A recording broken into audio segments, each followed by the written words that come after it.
এইবুলি ঈদ, বহাগ বিহু আৰু জন্মাষ্টমী প্ৰায় একেলগে পৰিছে। সেয়েহে এই উৎসৱৰ মহামিলনৰ বতৰত মই সকলোকে শুভেচ্ছা জ্ঞাপন কৰিলোঁ আৰু সকলোকে মই অনুৰোধ জনালোঁ যে আপুনি যদি কোনো কাৰণত এই যোগীঘোপালৈকে আহিম বুলি পৰিকল্পনা কৰিছে তেন্তে এই ভিডিঅ'টো সম্পূৰ্ণ চাওক, কাৰণ এই ভিডিঅ'টোত মই আজি আপোনালোকক এই জন্মাষ্টমীৰ মেলাখন যোগীঘোপাৰ কোনখিনি ঠাইত বহে আৰু কোন কোন ফালৰ পৰা আহিলে এই যোগীঘোপা মেলাখন পাব সেই ঠাইখিনি মই ভালকৈ উল্লেখ কৰিছোঁ। আৰু তাৰোপৰি এই যোগীঘোপা এৰিয়াটোৰ ভিতৰত ক'ত ক'ত কি ঠাই আছে, যিবোৰ ঠাই আপুনি চাবলৈ আহিলে খুবেই আনন্দ পাব। গতিকে বলক সেই গোটেই ঠাইবোৰ আপোনাক দেখুৱাই দিওঁ আজি, যিবোৰ ঠাই আপুনি হয়তো আগে পিছে আপুনি ভালকৈ নাজানে, কাৰণ যোগীঘোপাখন আগৰ তুলনাত বহুত সাল সলনি হৈছে আৰু ডেভেলপ হৈছে। গতিকে বলক এই ভিডিঅ'টো সম্পূৰ্ণ চাওঁ।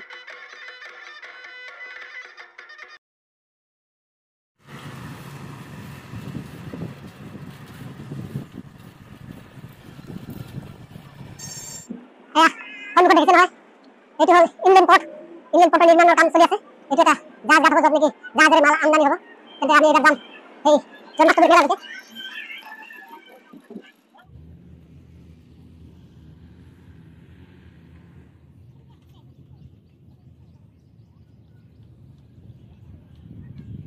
এইটোৱে হ'ল আমাৰ যোগীঘোপাৰ অশোকা অষ্টমীৰ মেলা, অৰ্থাৎ এই ঠাই দুখৰতে মেলাটো বহিব, অশোকা অষ্টমীৰ মেলাটো বহিব।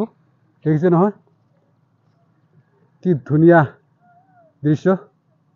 এয়া হ'ল যোগীঘোপাৰ বিখ্যাত ৰুদ্ৰনাথ পাহাৰ আৰু এইখনেই হ'ল মহাবাহু ব্ৰহ্মপুত্ৰ, আৰু তাৰ ওপৰত সেইখন দেখিছে নৰনাৰায়ণ সেতু। তাৰ কাষতে আৰু এখন নতুন দলং নিৰ্মাণৰ কাম চলি আছে। এয়া দেখিছে জাহাজ এখন আছে, আৰু ইয়াতে এইটো ইনলেণ্ড পৰ্ট বুলি কয়, যিটো নেকি ভৱিষ্যতে এটা জাহাজ ঘাট হ'ব। এয়া জাহাজ ঘাটৰ নিৰ্মাণৰ কাম চলি আছে। ইয়াৰ পৰা জাহাজেৰে মাল আমদানি হৈ ইয়াতে নামিব মাল, বা ইয়াৰ পৰা জাহাজত উঠিব, যাতায়াত কৰিব জাহাজেৰে, অৰ্থাৎ জলপথেৰে যাতায়াত কৰাৰ বাবে এইটোৱে হ'ল ষ্টেচন। এই ষ্টেচনৰ পৰাই জলপথেৰে মালপত্ৰ আমদানি কৰিব। এইবাৰ এবাৰ এই পাহাৰৰ ওপৰলৈকে যাম।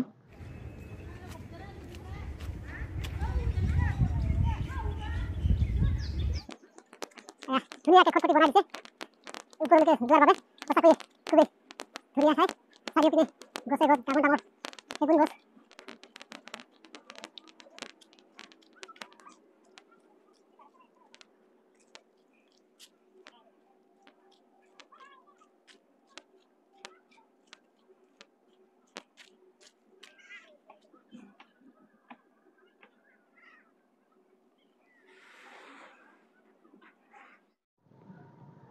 আহি মই এতিয়া যোগীঘোপাৰ একেবাৰে যিটো ৰুদ্ৰনাথ পাহাৰ, সেই ৰুদ্ৰনাথ পাহাৰৰ একেবাৰে ওপৰত উঠি আহিছোঁ।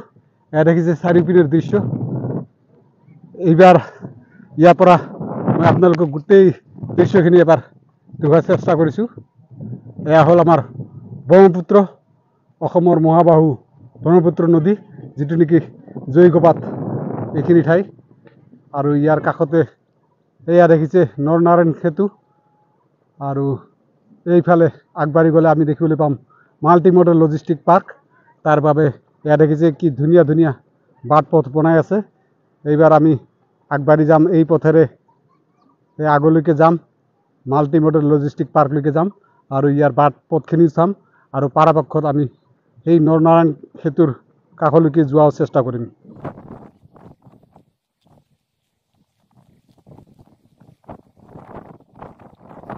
এইটো হ'ল এই পথটো, যিটো পথেৰে মই খোজকাঢ়ি আহিলোঁ।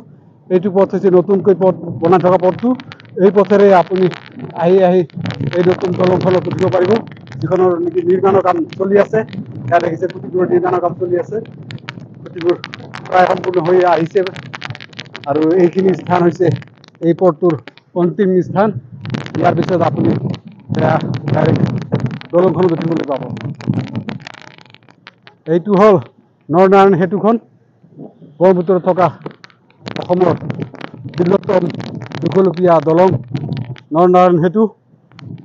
এইটো পথ, যিটো এই পথেৰে যদি আপুনি আহে তেন্তে ইফালেদি গৈ আগলৈকে সেই নতুন দলংখনত উঠিব পাৰিব।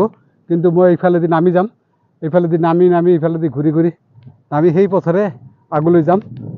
সিফালে গ'লে আপুনি নতুনকৈ বনাই থকা সেই মাল্টিমডেল লজিষ্টিক পাৰ্কটো চাবলৈ পাব।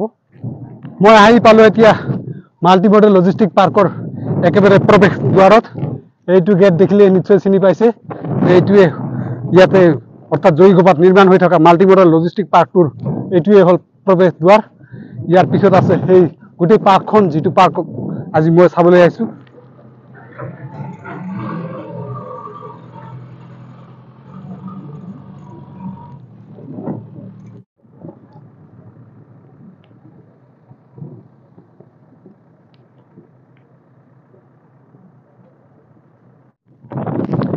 মই এতিয়া আহি পালোঁ অসমৰ বিখ্যাত মাল্টিমডেল লজিষ্টিক পাৰ্কৰ একেবাৰে ভিতৰত। এয়া দেখিছে, এইটো হ'ল হেলিপেড। ইয়াতে হেলিকপ্টাৰ আহি ইয়াতে অৱতৰণ কৰাব।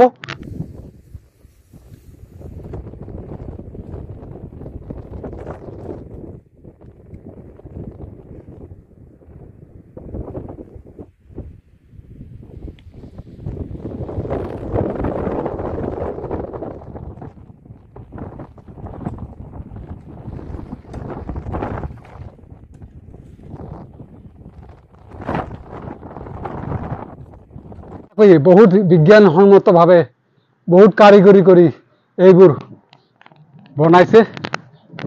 সঁচাকৈয়ে চাবলগীয়া আৰু আহিবলগীয়া ঠাই। এই দেখিছে নহয়, ইমান ধুনীয়াকে বনাইছে। এইটো হ'ল এই গোটেই পাৰ্কটোৰ হেড অফিচ, অৰ্থাৎ হেড কোৱাৰ্টাৰ। ইয়াত বৰ্তমান যদিও কোনো নাই, এটা সময়ত ইয়াত মানুহ হ'ব।